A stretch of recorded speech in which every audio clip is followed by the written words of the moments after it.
नमस्कार अनि हार्दिक स्वागत छ दर्शकगण कार्यक्रम प्रश्न समयमा म भूपाल रिटल। आज हामी नेपालको धार्मिक सांस्कृतिक क्षेत्रमा बाह्य हस्तक्षेप र अतिक्रमणको मामिलामा बहस गर्दैछौँ।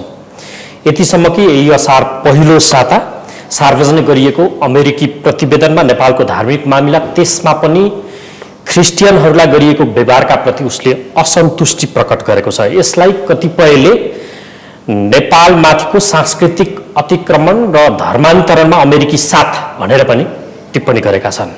किन पेचिलो बन्नेको होला नेपालको धार्मिक तथा सांस्कृतिक मामिला? आज हामी यसै विषयमा बहस गर्दैछौँ र यो बहसका लागि हामीसँग हुन्छ राष्ट्रिय क्रिस्चियन महासङ्घ नेपालका अध्यक्ष सिबी कहतराज। यसै गरी हामीसँग हुनुहुन्छ राष्ट्रिय सभाका सदस्य नेपाल कम्युनिस्ट पार्टी नेकपाका नेता खेमराज नेपाली। नमस्ते। र हामीसँग हुनुहुन्छ विश्व हिन्दू महासङ्घ अन्तर्राष्ट्रिय च्याप्टरकी महासचिव अम्बिका भण्डारी। अस्मिता भण्डारी। स्वागत छ यार तिनैजनालाई। Thank you. सुरुवात चाहिँ म सिबी कहतराज्यू तपाईँबाट गरौँ। यो हुँदा तपाईँहरूले चाहिँ अब यो क्रिस्चियनलाई थिचोमिचो भयो भनेर अमेरिकालाई समेत कुरा लगाउनु भइसक्नुभयो क्या हो? पहिला कुरो त के छ भन्दा मैले अमेरिकी विदेश मन्त्री माइक पम्पले सार्वजनिक गरेको मैले यो प्रतिवेदन पढेँ। मैले सरसर्ती हेरेँ नेपालको एउटा सन्दर्भलाई जोडेर थुप्रै कुराहरू व्यवहारिक यथार्थ र नेपालमा जो भइरहेको कुरा हो। मलाई खुसी लागेको कुरा के छ भन्दाखेरि हामीले नेपाली क्रिस्चियन समुदायले राज्यसँग मृत्यु संस्कारको लागि सर्वोच्च अदालतले सरकारको नाममा परमादेश जारी गर्यो, त्यसको सुनवाई भएन।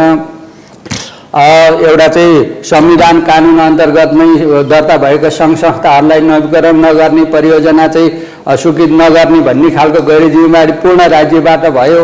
यस्ता खालका कुराहरूमा अब हाम्रो निम्ति पनि बोलिदिने कुनै निकाय रहेछ है भन्ने कुरो हामीले आभास गरेका छौँ। र पहिलो कुरो म संयुक्त राज्य अमेरिकालाई धन्यवाद दिन चाहन्छु।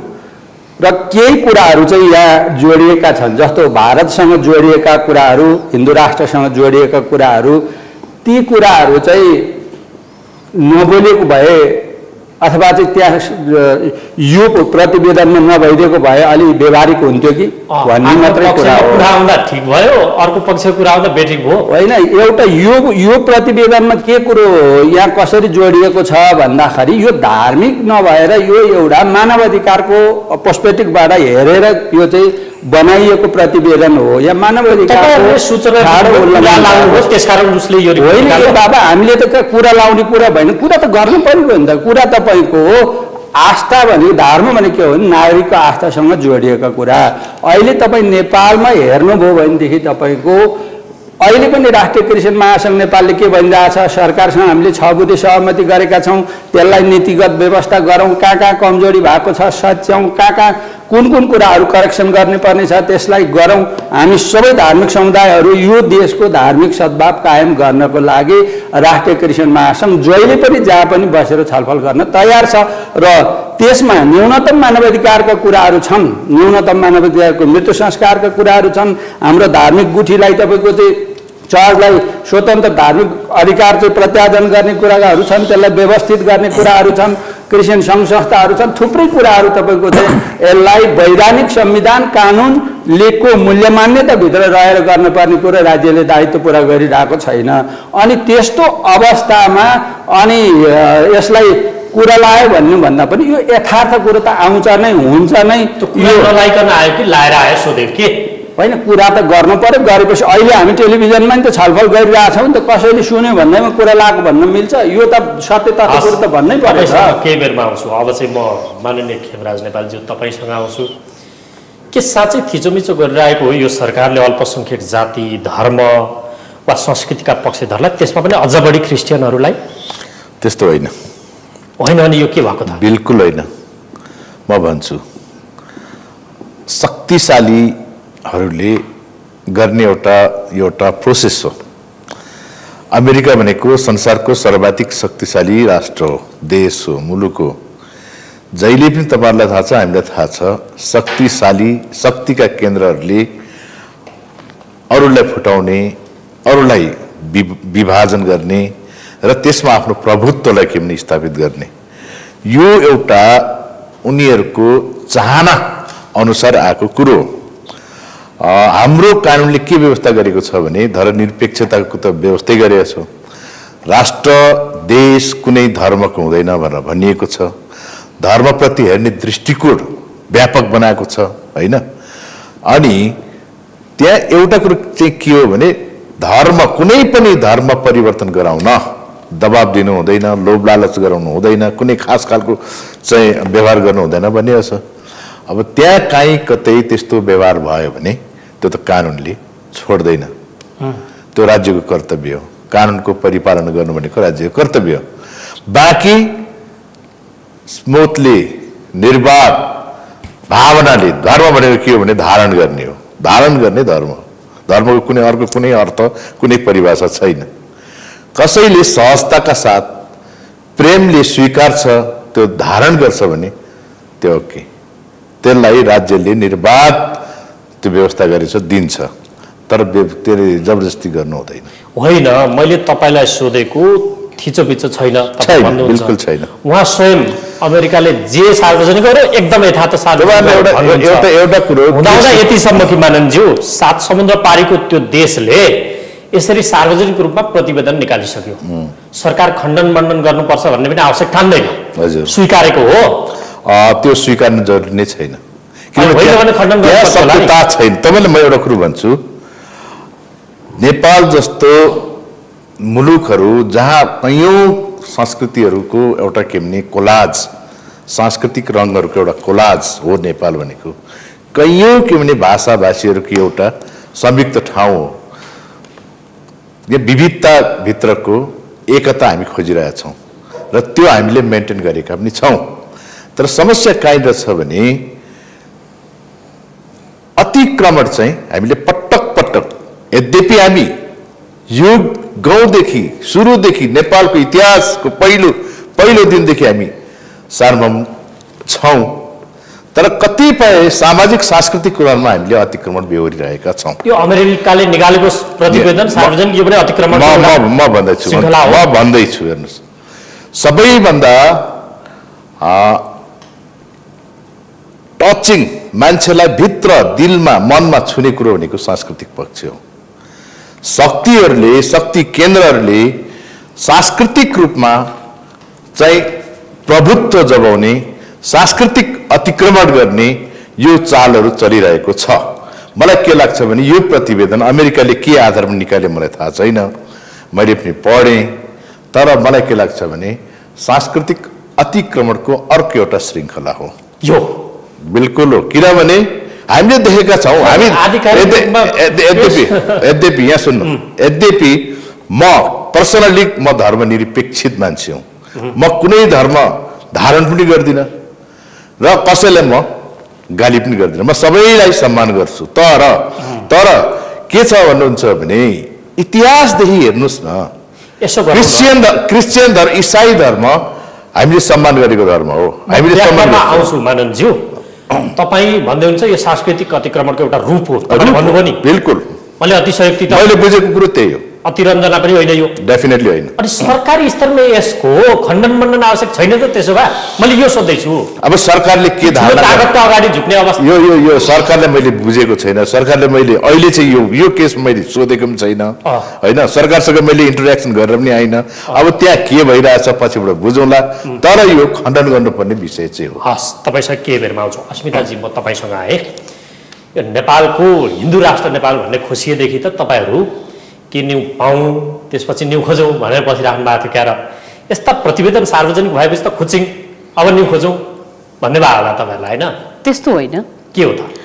त्यस्तो किन होइन भनेदेखि कहिले पनि यो देशमा जो ओमकार परिवार हुनुहुन्छ, हिन्दू, वैदिक, सिख, जैन, प्रकृति पूजक, किराँत धर्मावलम्बी सम्पूर्ण चाहिँ एक आपसमा एउटा चाहिँ धार्मिक सद्भाव, नामै लिनु भयो त किन फेरि? इसाईहरूसँग पनि एउटा चाहिँ धार्मिक सद्भाव छ हाम्रो। यो एउटा धार्मिक सद्भाव लिएर बसोबास गरेको हाम्रो यो देश नेपाल संसारको एउटै मात्रै हिन्दू देशको पहिचान भएको देश हो। यसमा त कुनै पनि विवाद छैन। त्यस कारणले गर्दाखेरि हामी त के भन्छौँ भनेदेखि हामीलाई खुचिङ लागेको छैन, दुःख लागेको छ। किन दुःख लागेको छ भनेदेखि अमेरिका एउटा शक्तिशाली मुलुक जसले हाम्रो देशमा विभिन्न विषयमा स्वास्थ्य, शिक्षा, कृषि, वातावरण जस्ता विषयमा सहयोग गरेको छ। तर हाम्रो जुन चाहिँ एउटा चाहिँ मित्र राष्ट्रले मित्र राष्ट्रप्रति गर्नुपर्ने व्यवहारमा चाहिँ कुठाराघात गरेको हामीलाई यो प्रतिवेदन सार्वजनिक भएपछि त्यसमा चाहिँ के छ भनेदेखि तपाईको यो देशमा धर्मान्तरण गर्न पाउन पर्ने, धर्मान्तरण गरेका कारणले गर्दाखेरि चाहिँ धर्मान्तरण गरिरहेका व्यक्तिहरूलाई चाहिँ राज्यले चाहिँ कारबाही गरेको कुरामा अमेरिकाले चाहिँ यो कुरामा चाहिँ अब्जेक्सन गरेको छ। त्यसै गरी चाहिँ इसाई धर्मावलम्बीहरूलाई चाहिँ हाम्रो आराध्य देव भगवान पशुपतिनाथको मन्दिर पछाडि चाहिँ त्यहाँ चाहिँ सब गाड्न पाएन भन्ने कुरामा त्यसमा अब्जेक्सन गरेको छ। त्यसै गरी तपाईको चाहिँ गौ हत्या गर्ने कुरामा चाहिँ मान्छेहरू यहाँ चाहिँ समातेको कुरामा त्यसमा दण्डित गरेको कुरामा चाहिँ अब्जेक्सन गरेको छ लगायत यस्ता थुप्रै चाहिँ चिजहरू छन् जुन हाम्रो नेपालको अहिलेको संविधानले अहिलेको कानुनले नै ती कुराहरूलाई चाहिँ दण्डित गर्छ। र वास्तवमा एउटा आफ्नो देशको हरेक देशको आफ्नो आफ्नो एउटा नियम कानुन र आफ्नो आफ्नो परम्परा हुन्छ र हामी पनि हाम्रो देशको पनि आफ्नो परम्परा छ, आफ्नो नियम छ, कानुन छ।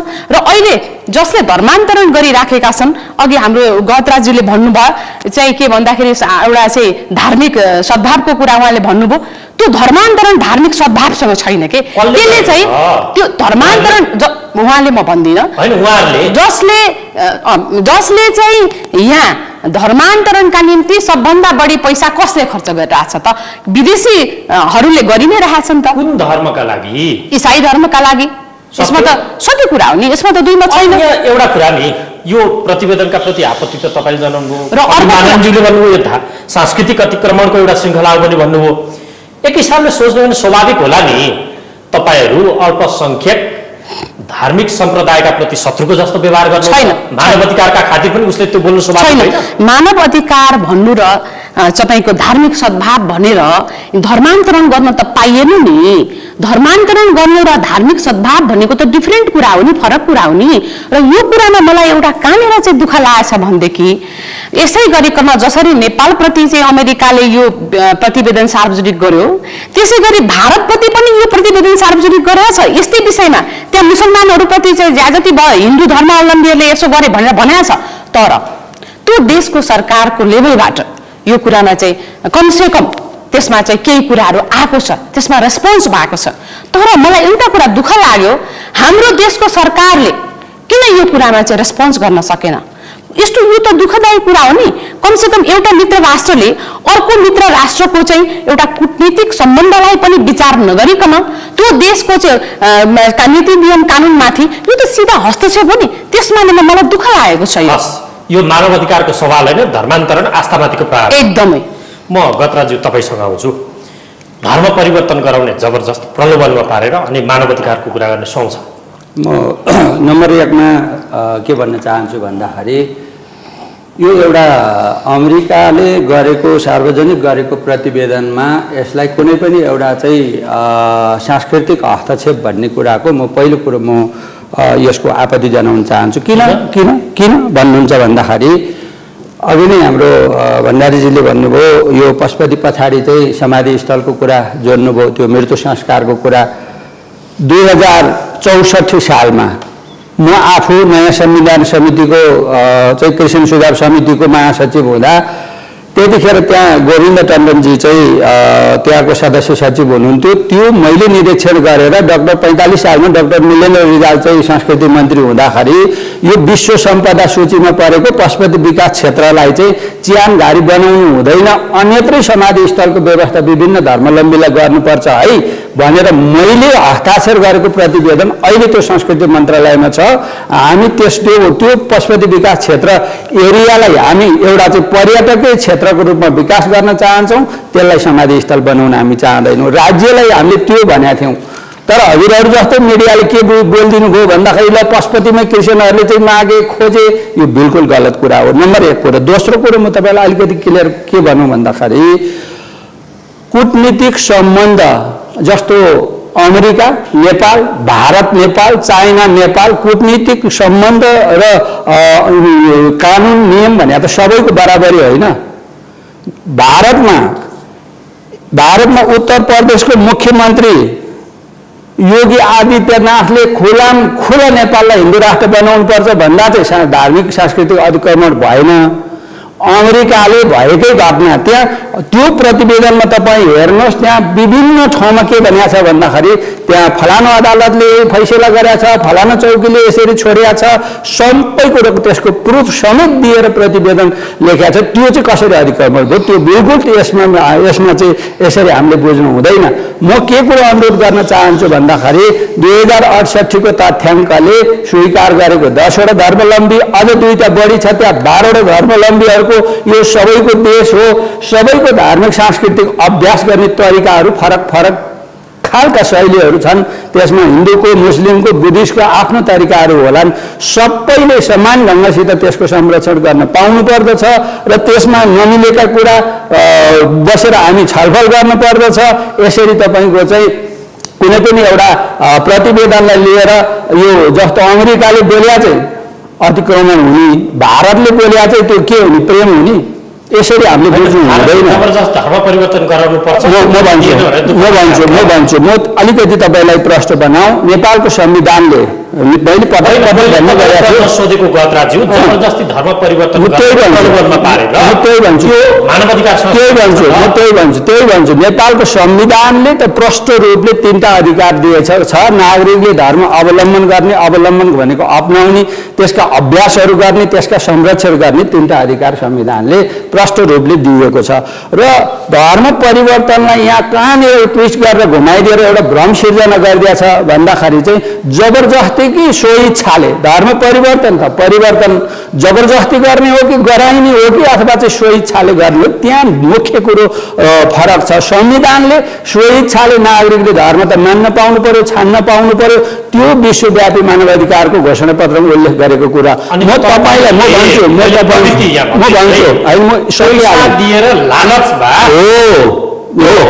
सुन्नुहोस्, पैसा दिएर जबरजस्ती धर्म परिवर्तन परेन, पैसा दिएपछि सोही इच्छाले नि गरौँ। सुन्नु न, त्यो त्यस्ता खालका कुरामा एउटा म हाम्रो भण्डारीजीलाई पनि अनुरोध गर्छु, मान्यज्यूलाई पनि अनुरोध गर्छु, हामी 3 जनाकै समिति बनाऊँ, सबै ठाउँ हामी छानबिन गरौँ। कसैले पैसा दिएर जबरजस्ती धर्म परिवर्तन गराएको हामीले प्रमाण पायौँ भनेदेखि राष्ट्रिय क्रिस्चियन महासङ्घ निवेदक बन्छ, त्यसको सिविक अपराधले त्यसका हस्ताक्षर गर्छ, त्यसलाई कारबाही गर्नुपर्छ। जबरजस्ती धर्म परिवर्तन गराउन पाइँदैन। ती 2 जना विदेशीलाई निकालेको नेपालबाट आरोप त जेल आए नि हुन्छ नि, विदेशी जबरजस्ती परिवर्तन गराएको होइन। ती विदेशीहरू धर्म परिवर्तन गराउन नेपालीलाई नै पनि जबरजस्ती धर्म परिवर्तन गरायो भनेको बेला बेलामा प्रहरीले पक्राउ गरेको होइन। यो प्रहरी सुन्नुहोस् न, यो त तपाईँको नेपालको कानुन कस्तो रहेछ भन्दा अल्पसङ्ख्यक अथवा चाहिँ यो तपाईँको के छ भन्दा जस्तो जे गरे पनि हुने। हाम्रो बाइबल बोकेर हिँड्ने मान्छेलाई ठाउँ ठाउँमा समाइएको छ। ठाउँ ठाउँमा चरीकोटको घटना तपाईँले हेर्नुभयो, सल्यानको घटना तपाईँले हेर्नुभयो। अहिले पनि ठाउँ ठाउँमा त्यसरी चाहिँ तपाईँको बिना कारण यो संविधानले दिएको कानुन अनुसार बाइबल बोकेर हिँड्न नपाउने, आफ्नो धार्मिक अभ्यास गर्न नपाउने, अनि तपाईँको चाहिँ हजुवाको तालमा यसरी पैसा बाँडेर सुन्नु न,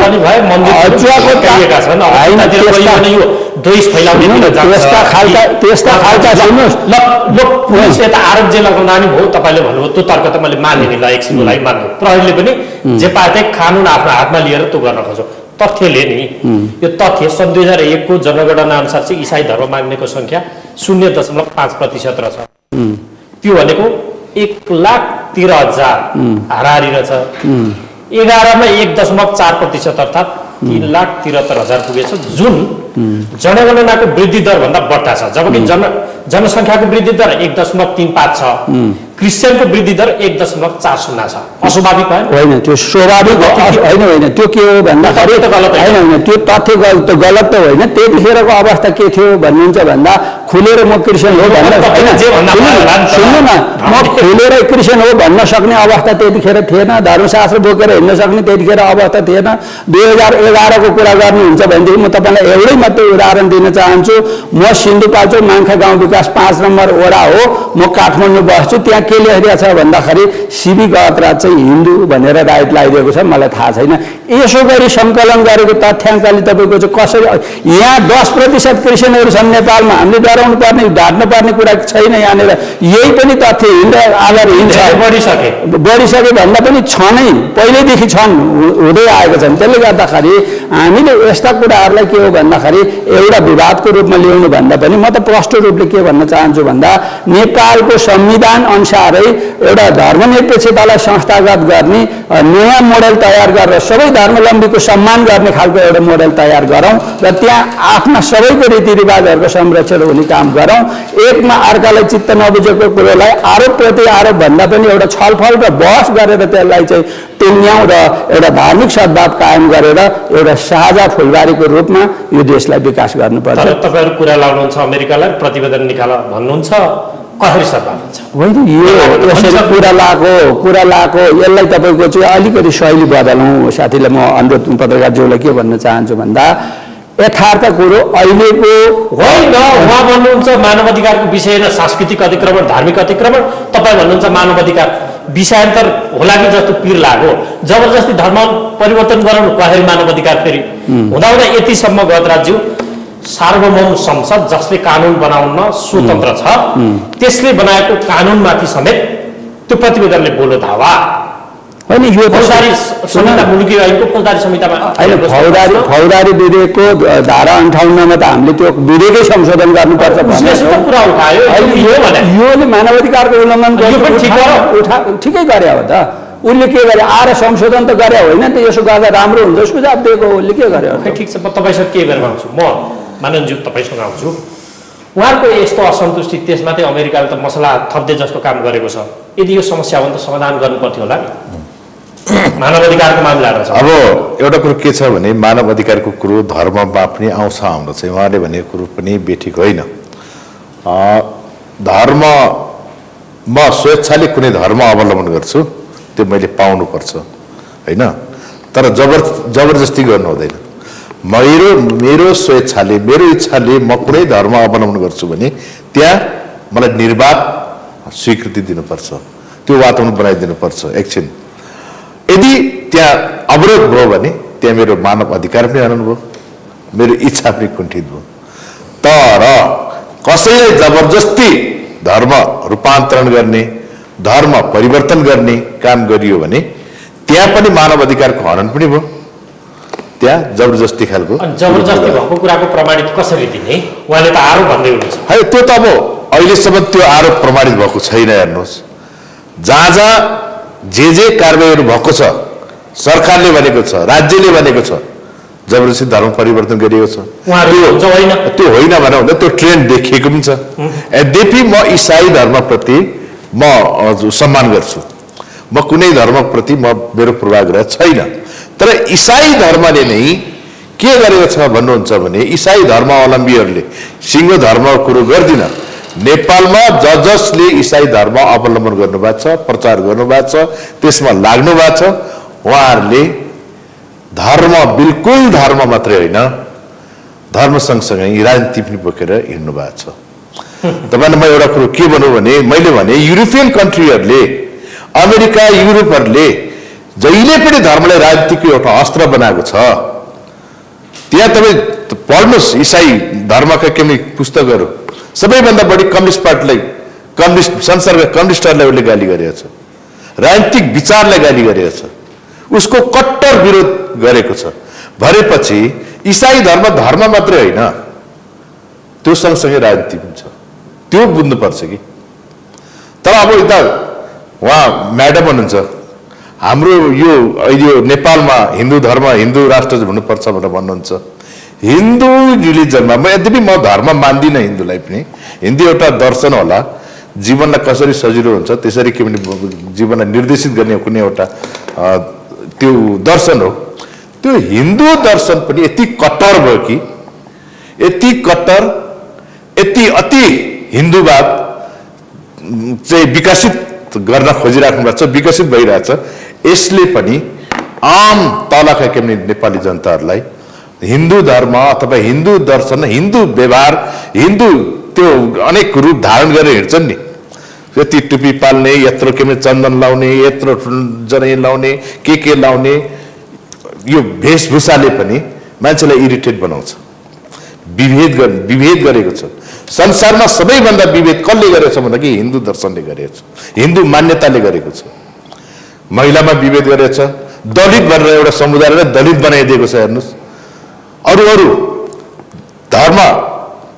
अरू धर्मावलम्बी प्रतिको के भने त्यो असहिष्णुता प्रस्तुत गरेको छ। यो गर्नु जरुरी छैन। हामीले खोजेको समाज भनेको सबै हिन्दू, सबै के भने धर्मको एउटा चाहिँ सम्मिश्रण होस्। बहुसंख्यको आस्थालाई तिलाञ्जली दिनु, अन्तर्घुलन होस्। बहुसंख्यको आस्थालाई त्यसलाई होइन, त्यसलाई परिमार्जन गरौँ न, जीवनवादी बनाउन त्यसलाई। हिन्दू दर्शनलाई, हिन्दू धर्मलाई कि विषय हिन्दूतिर मोडियो, खै ठिक छ, त पनि यही विषय अन्तर्गत नै विषयान्तर होला कि भन्ने पिर तपाईँले यो रिपोर्ट अध्ययन गरिसक्नुभयो, एक सर अध्ययन गर्नुभएको छ।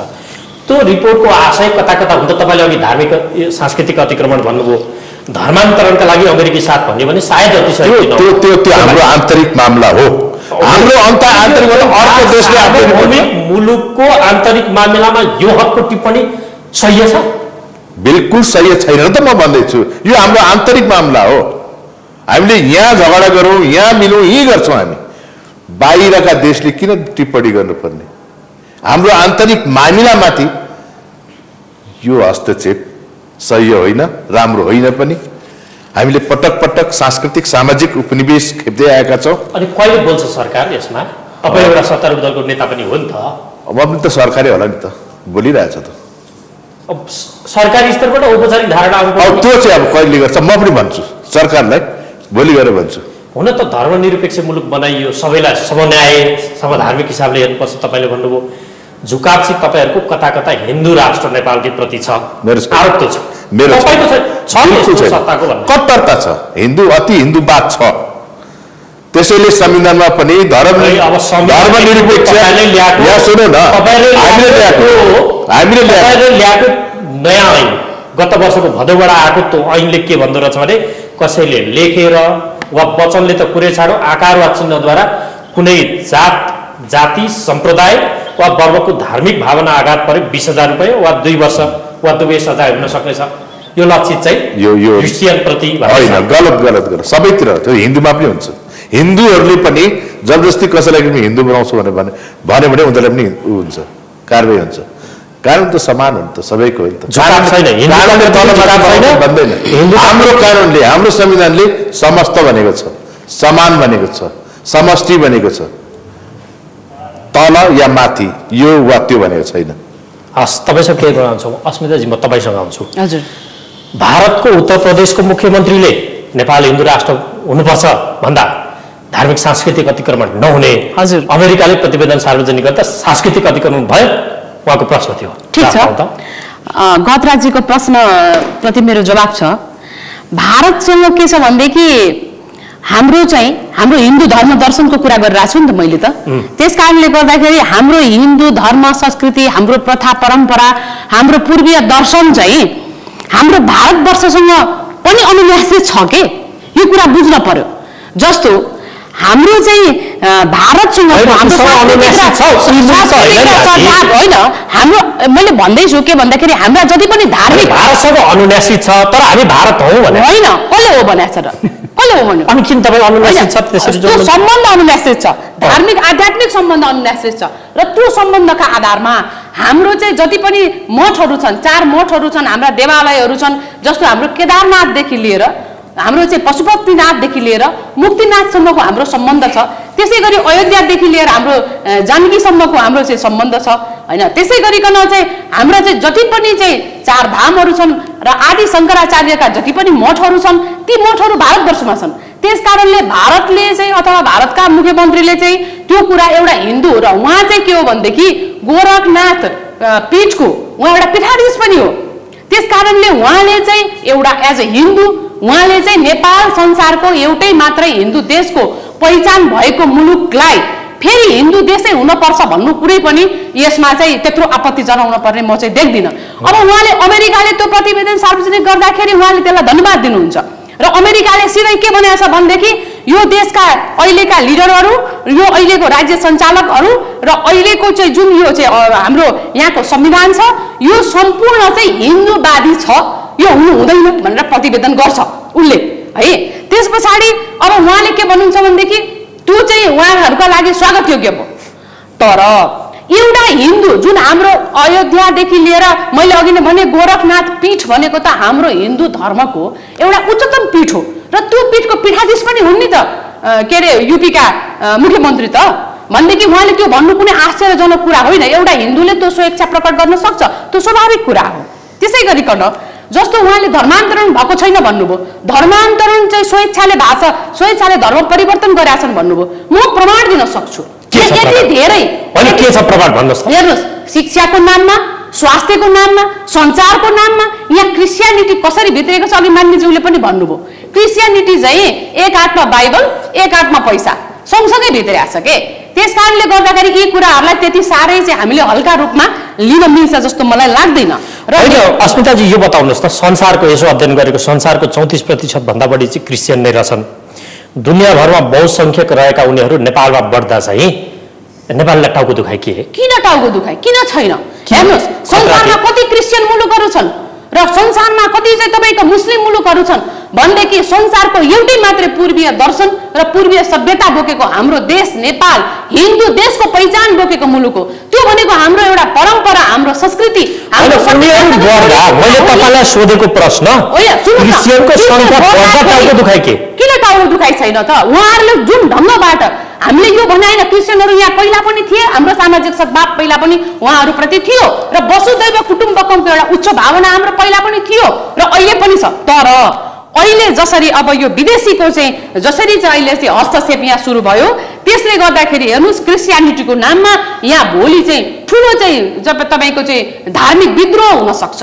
त्यसले गर्दाखेरि ल अहिले जुन ढङ्गबाट राजनीतिक हस्तक्षेप भइरहेछ, धार्मिक हस्तक्षेप भइरहेछ, सांस्कृतिक हस्तक्षेप भइरहेछ, जसरी चाहिँ तपाईँले हेर्नुहोस् पोलिटिकल पार्टीभित्र चाहिँ अहिले जसरी चाहिँ क्रिस्चियनिटीलाई दिइरहेछ। अस्ति तपाईँले हेर्नुहोस् न, होली वाइन नै तपाईँले एउटा उदाहरणको रूपमा लिनुहोस् न, के थियो त्यहाँ एउटा विवादित एउटा चाहिँ युनिफिकेसन चर्च जस्तो संस्थासँग चाहिँ जोडिएको एउटा एनजिओले गरेको कार्यक्रममा नेपाल सरकार चाहिँ त्यसको पछाडि नतमस्तक भएर चाहिँ आयोजक भएर लाग्यो। त्यो त तपाईँले पनि देख्नुभयो, हामी सबैले देख्यौँ नि त। त्यो के को प्रभाव हो मलाई भन्नुहोस् त।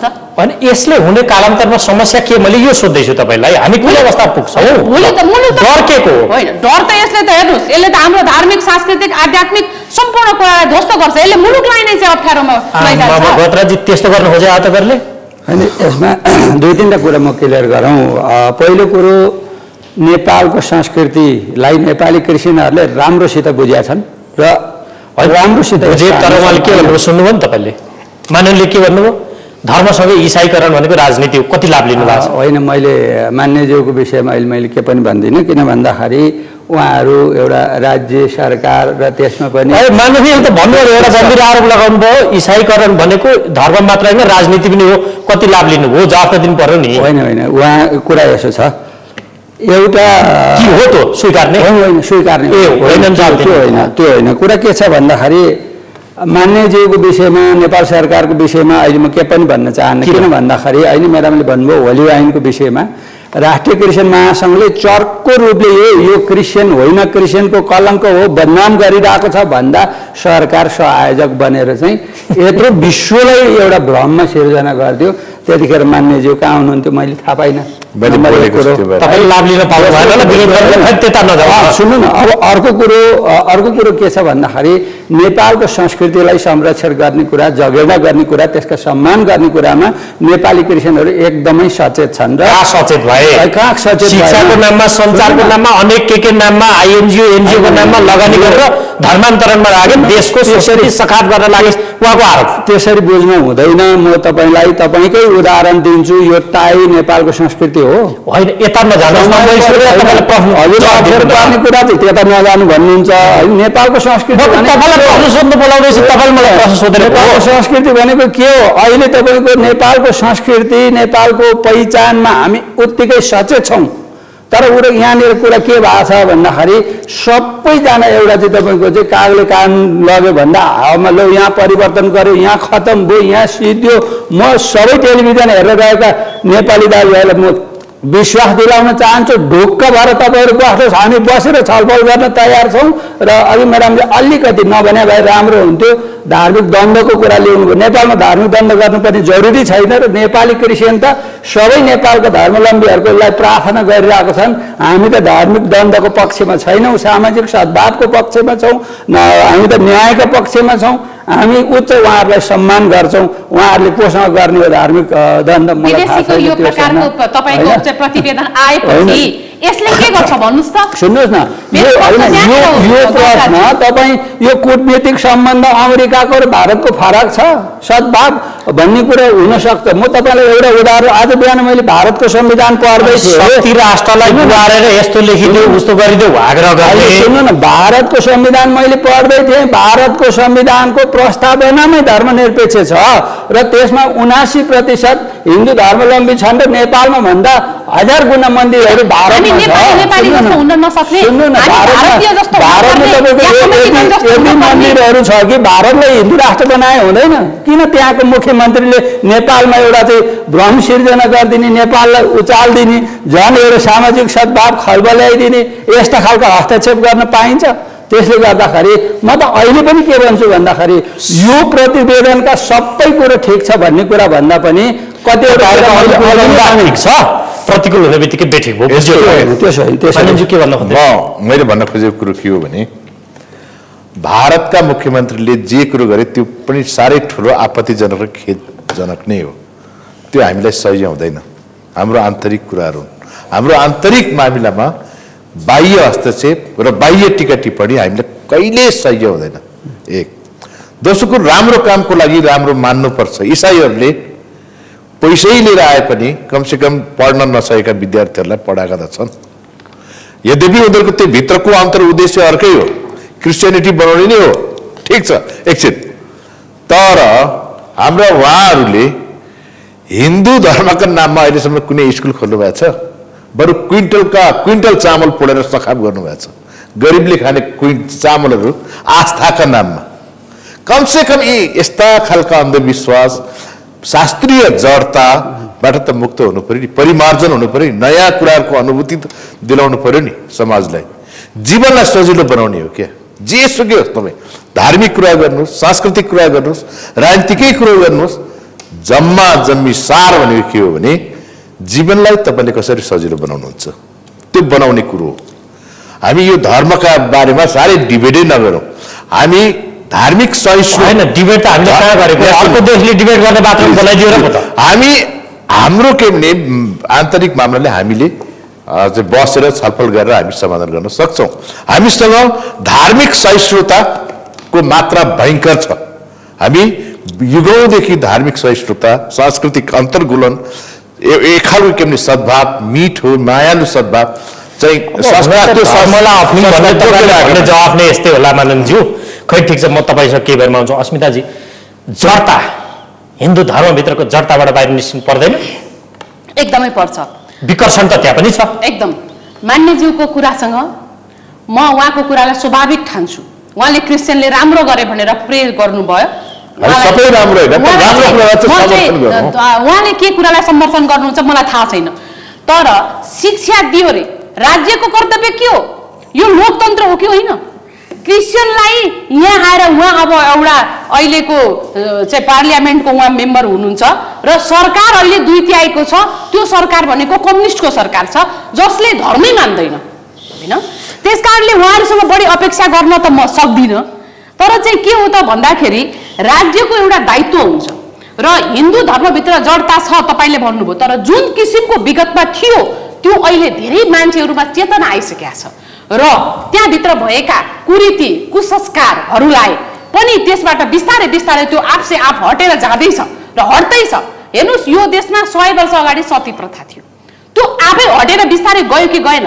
र त्यो बेलामा हिन्दू धर्म भनेको चाहिँ अघि उहाँले भन्नुभयो महिलालाई चाहिँ हिंसा छ, यस्तो छ भन्नुभयो। तर हाम्रै हिन्दू धर्मले के भनेको छ भनेदेखि जहाँ महिलाको सम्मान हुन्छ त्यहाँ ईश्वर पनि खुसी हुन्छन्। यत्र रमन्ते नारी तत्र देव के अरे रमन्ते पूज्यते देवता भनेको छ क्या, सरी, यत्र पूज्यते देवता तत्र रमन्ते नारी, यस्तै भनेको छ है। इट मिन्स के भन्दाखेरि जहाँ चाहिँ नारीको सम्मान हुन्छ त्यहाँ ईश्वर पनि खुसी हुन्छन् भनेको छ। नारीलाई प्रकृतिलाई त एउटा किसिमले अब जसले त्यतिखेरका शासकहरूले उनीहरूलाई चित्त बुझाउनको निम्ति चाहिँ त्यतिखेर पनि चाकडी चाप्लुसी गर्ने त्यो पनि प्रथा थियो होला नि त। र त्यो बेला चाहिँ कसैलाई दलितको नाममा, कसैलाई पछाडि परेको वर्गको नाममा, कुनै जातिको नाममा त्यो किसिमका ती कर्मकाण्डीहरूले जुन कुरालाई लिएर आए त्यसलाई हामीले धर्म मान्ने होइन नि त। ती कुराहरु त हामी जस्तो अध्ययनशील चेतनशील हामी अब यो समयमा हटाइराखेको छ भइरहेछ। तर मान्यज्यूलाई म एउटा कुरा सोध्न चाहन्छु, हेर्नुहोस् तपाईकै यही संविधान बन्दाखेरि त्यतिखेरको पूर्व प्रधानमन्त्री बाबुराम भट्टराई यो सुझाव सङ्कलन समितिको संयोजक हुनुहुन्थ्यो र उहाँले सुझाव सङ्कलन गर्दाखेरिमा त्यतिखेर के भन्दाखेरि 84% भन्दा पनि धेरै मान्छेले चाहिँ यो देश चाहिँ हिन्दू राष्ट्र हुनुपर्छ भनेर सुझाव दिएको थियो है। यदि यो लोकतन्त्र हो भनेदेखि त्यो 84% को सुझाव चाहिँ कुन रद्दीको टोकरीमा गयो? जवाफ दिनुस् त मानिन्छु। यस्तो अब यो यसलाई डिस्कस यो त एक घण्टामा यो होइन जवाफ दिनु जति सक्नु सबै गर्न सकिँदैन। उहाँले जे भन्नुभयो नि भन्नुपर्छ जहाँ नारीहरू भनेर भन्ने छ नि, मेरो अध्ययनले के देखाउँछ भने हाम्रा के भने पूर्वीय सभ्यतामा, पूर्वीय इतिहासमा, पूर्वीय संस्कारमा देवी तपाईँको के भने चण्डी लगायतका वीराङ्गना नारीहरूको वर्णन गरिन्छ नि, त्यो के हो भने यहाँले पनि बुझ्नुहुन्छ पुरुष पितृसत्तात्मक सत्तालाई बलियो बनाउनका लागि सृजना गरिएका पात्रहरू हुन् मात्रै हुन्।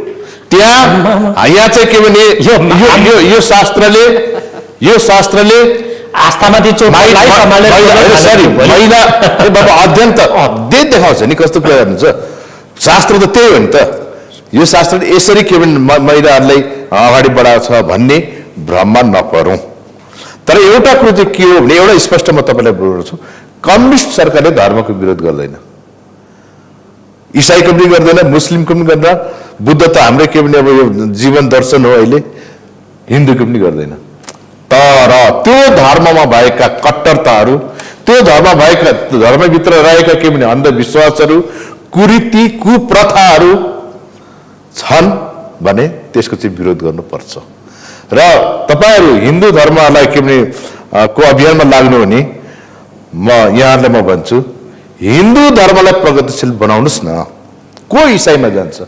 कसैले के तपाईँको धर्म परिवर्तन गर्न चाहँदैन। हिन्दू धर्म पनि हिन्दू शास्त्र, हिन्दू तपाईँको के भने यो चाहिँ जुन छ हाम्रो यो दर्शन, यो अत्यन्तै पूर्वीय समृद्ध के भने एउटा दर्शन हो, एउटा जीवन दर्शन हो। यसलाई तपाईँहरू परिमार्जन गर्नुहोस्। त्यही कट्टरतामा, त्यही अन्धविश्वासमा, त्यही तपाईँको उसमा लगेर के भने जोड्नुहुन्छ भने अनि प्रगति कसरी हुन्छ? अनि आम जनताको के भने पक्षमा तपाईँको धर्म कसरी स्थापित हुन्छ? अहिले हिन्दू धर्म किन खुम्चिँदै गइरहेछ? त्यही हो, हिन्दू धर्मैका कारण किन तपाईँको हिन्दू मान्यताकै कारण, हिन्दुत्वभित्र रहेको त्यो सानो चिन्तनका कारण, कर्मकाण्डी पुरोहितहरूका कारण तपाईँको के भने समाज विखण्डन छ। कोही तल छन्, कोही माथि छन्, कसैले छेउको पानी खानु हुँदैन। त्यो कसले गरेको? म अरू धर्मको कुनै प्रशंसक होइन, तर हिन्दू धर्मलाई तपाईँले परिमार्जन गर्नु भएन, त्यसको अभियान चलाउनु भएन भने हिन्दू धर्म बिस्तारै लस हुँदै जान्छ। तपाईँले जतिसुकै रोए कराए पनि हिन्दू धर्म माथि आउँदैन। हिन्दू धर्म हिन्दूको पक्षपाती म पनि होला, मेरो सारा सोसाइटी भने हिन्दू सोसाइटी भने बुझाइको अभावदेखि मैले कसरी बुझाइको अभाव यो राज्यले 84% भन्दा पनि बढी जनसङ्ख्या भएको र संसारभरिका हिन्दू राष्ट्र कहिले सम्भव छैन। ओमकार परिवार कुनै धर्मको सम्भव र असम्भवको कुरा हामी डिस्कस गरौँला। तर अहिले मलाई भन्न दिनुस् 94% ओमकार परिवार यो देशमा बसोबास गर्छन् र संसारभरि छरिएर रहेका जति पनि बुद्धिस्ट, सिख, जैन, प्रकृति पूजक, त्यसै गरिकन किराँत धर्मावलम्बीहरूको आस्था हाम्रो देशसँग जोडिएको छ। किनभनेदेखि यो देशमा संसार हाम्रो आराध्य देव भगवान पशुपतिनाथ, माता जानकी, त्यसै गरी भगवान गौतम बुद्धको जन्मस्थल छ है। त्यो हुनाले यो चाहिँ ती सबैको आस्था जोडिएको देश हो। तपाईले भने जस्तो ख्याल त्यस्तो सजिलो हामीले थाहा छ, हामीले पढेका छौं कि तपाईहरुले पढ्नु भएको रहेछ, अझै पढ्नुस्। र म तपाईको एउटा कुरा के मान्छु भने त्यो जडताबाट मुक्त नभइकिन के हुँदैन, त्यो जडता अहिले छैन। त्यो अन्धविश्वासबाट माथि नउठिकिन तपाईले कुनै र तपाईहरुले एउटा कुरा के बुझ्न पर्यो भनेदेखि हिन्दू धर्म भनेको कुनै एउटा जाति विशेषको एउटा चाहिँ पहिचान बनाइएको छैन। सबै मिलेर मनुस्मृति तपाईको आधार मनुस्मृति हो कि होइन? मनुस्मृतिमा के भनेको छ? मनुस्मृतिमा भनेको कुरालाई त्यसलाई तोड्न च्यात्न सक्नुहुन्छ भने ठिक छ, तपाईको पक्षमा जनमत आउँछ। सुन्नुस्, मैले अघि भनेको छु के भनेको छु भनेदेखि हाम्रो धर्मले कसैलाई पनि विभेद गरेको छैन। तर त्यतिखेर जुन बेलामा यी कुराहरू सभ्यताहरू विकास हुँदै आयो त्यो बेलामा त्यतिखेरका शासकहरूलाई खुसी पार्नका निम्ति यी यस्ता कुराहरू चाहिँ कर्मकाण्डीहरूले लेखेर आए। ती कुरालाई त बिस्तारै हामीले परिमार्जन गर्दै एउटा चाहिँ चेतनामूलक तपाईहरुले अहिले के गर्दिनु भयो भनेदेखि यो चाहिँ उहिले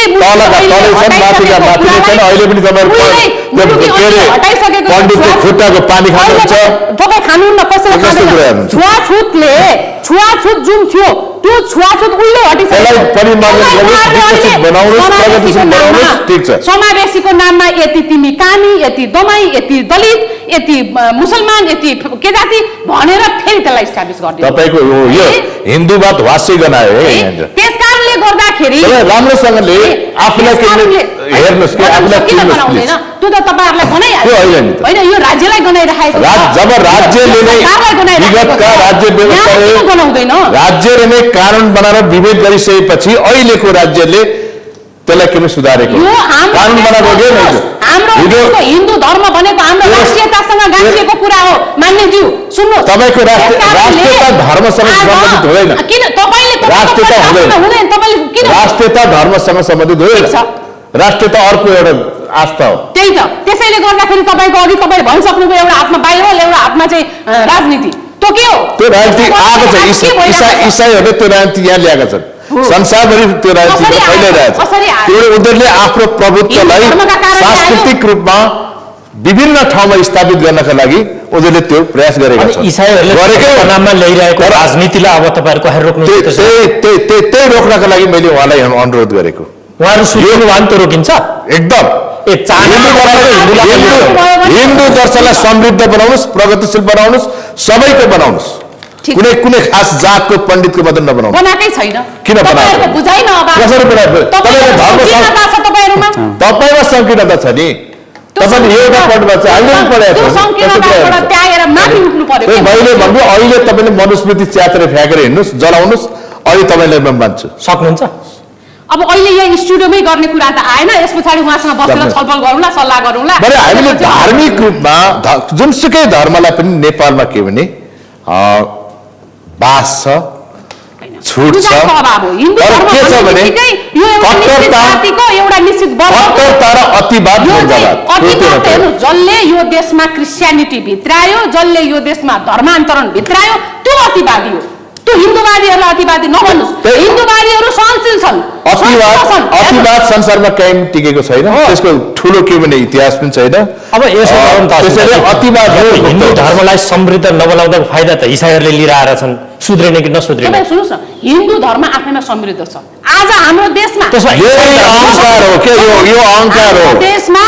आज उहाँहरू जस्ता बुजुर्गहरूले तर हाम्रो पूर्वीय दर्शन, हाम्रो चाहिँ सभ्यतालाई आज हेर्नुहोस्, युरोपियन कन्ट्रीहरूमा संस्कृत भाषा पढाइ हुँदैछ।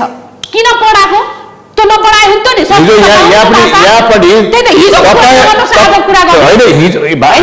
बाहुनको भाषा भनेर संस्कृत भाषालाई चाहिँ यो च्यात्नाले जलाउनाले गर्दाखेरि हाम्रो चाहिँ संस्कृत भाषा चाहिँ आज यहाँबाट चाहिँ हरायो। संस्कृत भाषालाई कुनै खास जातको भाषा मात्रै बनाइयो हिजो। हामीले भनेको यो संस्कृत भाषा सबैको हुनुपर्छ भनेर हामीले भनेको। यसो गर, विषयान्तर भयो, मसँग समय पनि कम छ। गतराजी, अब समस्या त उहाँले लगाएको आरोप सत्य हो भने हिन्दू धर्म आरोप लगाएको होइन, समृद्ध नहुँदाखेरि तपाईँहरूले लाभ लिइराख्नु भएको छ, कहिलेसम्म लाभ लिइराख्नुहुन्छ? त्यो पनि धर्मको नाममा राजनीति गरेर। आरोप त अघि तपाईँलाई पनि त्यो थियो उहाँको। जवाब पाउँ त। होइन, यसको कुरा के छ भन्दा मैले उहाँहरू दुवैजनाको बहस सुने। यो तपाईँलाई त खुसी भयो सुन्नुहोस् न, यो स्टुडियोमा राज्यका निकाय दुईतिर गरेर त राम्रो भयो नि त। अहिले यो स्टेजमा यो बहसको आवश्यक मलाई थिएन जस्तो मलाई लाग्यो। अहिले हामीले गर्ने छलफल भनेको के थियो भन्दाखेरि नेपालमा रहेका धर्मावलम्बीहरू, जस्तो रीतिरिवाजको कुरा गर्ने हो भने हिन्दूको एउटा होला, बुद्धिस्टको अर्को होला, मुस्लिमको अर्को होला, क्रिस्चियनको अर्को होला। तेरोमा यो कमजोरी छ, तेरोमा यो राम्रो छ, तेरो कारणले यो बढ्यो यो घट्यो भनेर यो जोड घटाउ गर्ने ठाउँ होइन मलाई लाग्छ। यो के हो भन्नुहुन्छ भन्दा नेपालको संविधानले सबै धर्मावलम्बीलाई संरक्षण गर्नुपर्छ र त्यसका अभ्यास गर्ने कुरामा के हो भन्दाखेरि आफ्नो आफ्नो रीतिरिवाज अनुसारको त्यसका अभ्यास गर्ने। तर तपाईँको नियतमाथि प्रश्न उठेर न प्रश्न गरिराखेको छ।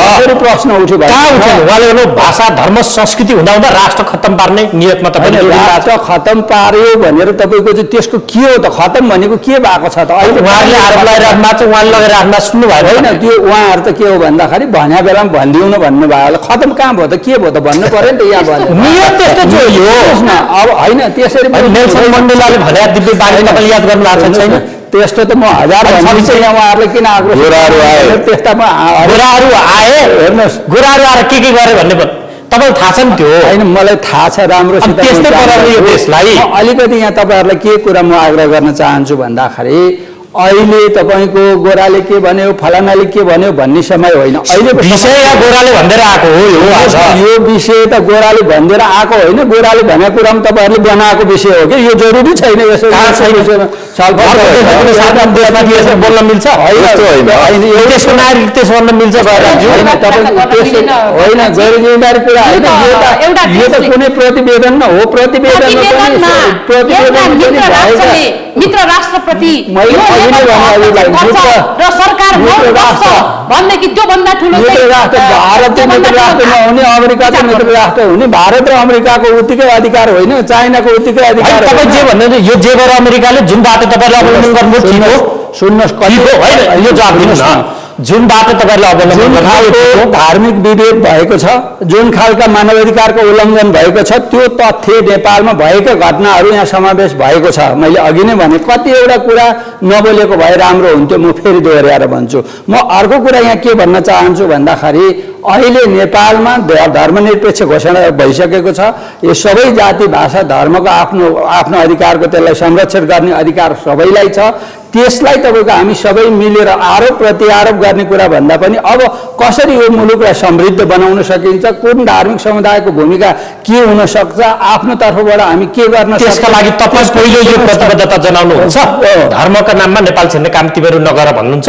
म अवरोधक बन्नुहुन्छ।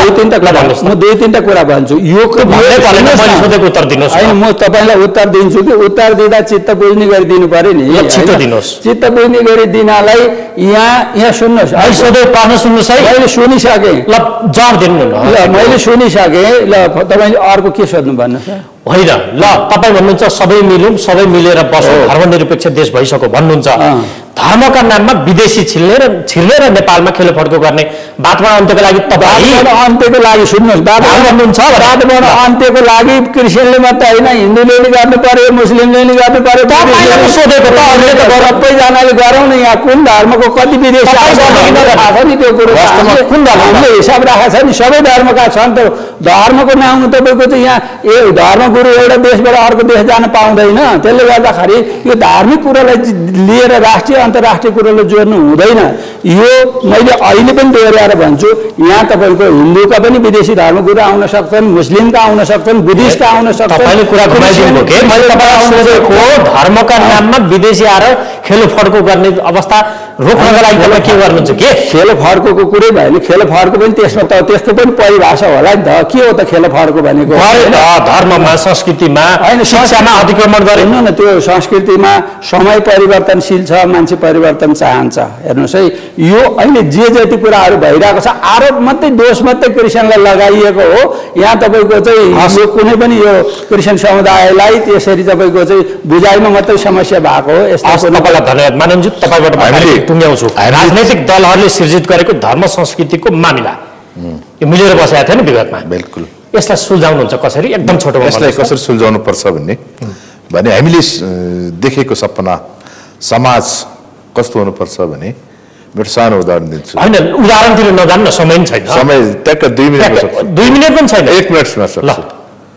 एउटा ऊ त्यो घरमा चाहिँ क्रस टाँगिएको होस्, ट्याक्क त्यो छिमेकीमा चाहिँ शङ्ख घण्टा बजिरहेको होस्, अर्को ठाउँमा ओम मणि पद्मे ओम भन्ने बुद्धका मन्त्रहरू के पनि गुन्जिरहेको हुन्, अर्कोमा अल्लाह अकबर भनेर गरिरहेको होस्, त्यो सबैको के भने आवाज, ध्वनि र आस्था सबैले स्वीकार गरोस्। त्यस्तो समाज हाम्रो समाज त्यो हो।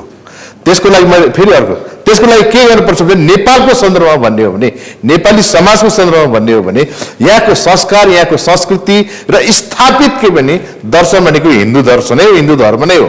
हिन्दू धर्म परिमार्जित भएन भने, त्यही परम्परागत शास्त्रीय जडतामै हिन्दू धर्मलाई अड्याइराख्ने हो भने विदेशी परिमार्जित हुनुहुन्छ तपाईँहरू छोटोमा एकदम। र नेपालीको निर्णय, नेपालको निर्णय नेपालीले गर्नुपर्छ, विदेशी हस्तक्षेप हुनु हुँदैन। र त्यसका लागि सम्पूर्ण हाम्रो जुन एउटा सद्भाव छ, सामाजिक एकता छ, त्यसलाई कायम राखेर अगाडि बढ्नु। हस्, समय सक्यो। तपाईँहरूलाई धेरै धेरै धन्यवाद। आदरणीय दर्शकहरू, आजको कार्यक्रमको निर्धारित समय सकिएको छ। नेपालमा धर्म र संस्कृतिको मामिला किन पेचिलो बनिरहेको होला भन्ने सन्दर्भको यो बहसमा सहभागी भइदिनु भएकोमा राष्ट्रिय क्रिस्चियन महासङ्घका अध्यक्ष शिवी गतराज, यसगरी नेपाल कम्युनिस्ट पार्टी नेकपाका नेता राष्ट्रिय सभाका सदस्य खेमराज नेपाली र विश्व हिन्दू महासङ्घ अन्तर्राष्ट्रियकी महासचिव अस्मिता भण्डारीहरू तीनैजनालाई पुनः एकपटक धेरै धेरै धन्यवाद। अर्को विषयवस्तुका साथ तपाईँहरूको भेट हुने नै छ। हामीलाई आजलाई बिदा दिनुहोस्। नमस्कार।